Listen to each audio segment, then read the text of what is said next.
Our top story, the Central Vigilance Commission, the country's corruption watchdog, today raised serious concerns about poor quality work and price escalations in Commonwealth Games projects. Now an NDTV special investigation reveals how your money is being squandered on medical equipment for the Games bought by the Delhi government at absurdly inflated prices. Siddharth Pandey reports.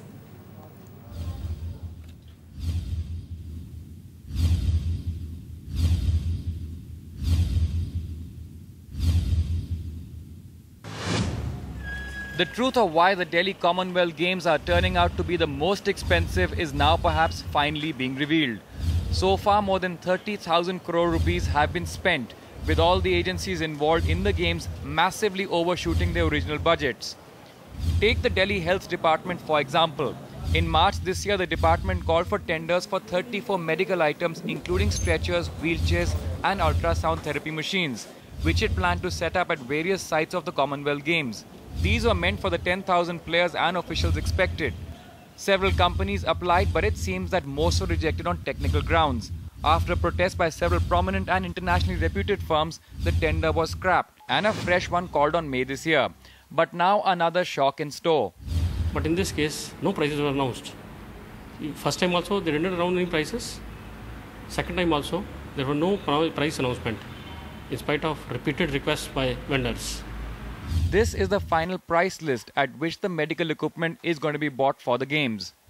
The Directorate of Health Services, Delhi government, is the department which issued this list, a list of items of medical equipment that it's buying for the Commonwealth Games. We've independently actually approached some of the manufacturers and got their prices as well. And when we've compared the two, we came up with some startling facts. In some cases, these same items are being sold for 7 times the price. So for 124 trolley beds have cost the government almost 1 crore 43 lakhs. Each bed costs almost 2,75,000 according to the bid. When NDTV got in touch with the manufacturers of the beds, Surgicoin, we were quoted a price of 1,60,000, which means that the government is paying almost 1,15,000 extra per bed. And for 124 beds, this means that the government is shelling out an extra 1 crore 42 lakhs.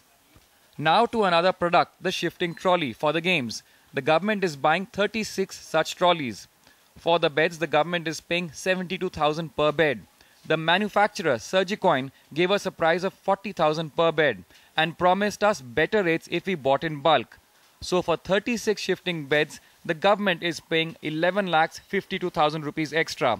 The list goes on. For ultrasound therapy machines, NDTV got a manufacturing price from Johari Company for 77,000 rupees per machine. The government is paying a whopping 3,49,999 rupees per machine.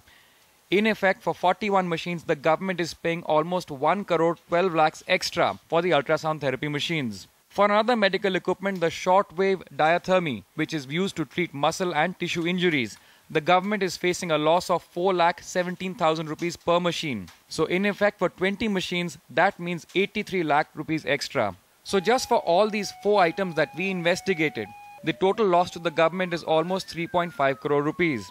Most of the big contracts were also backed by just 2 companies, Lord Krishna and Mangalam. We spoke to the Delhi Health Minister, who says that she will look into the matter.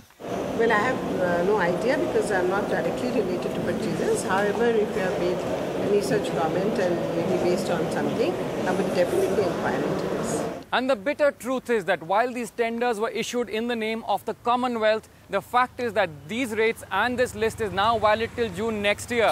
And that means any government hospital wanting to make a purchase has to do so from these companies and at these rates. In New Delhi, Siddharth Pandey for NDTV.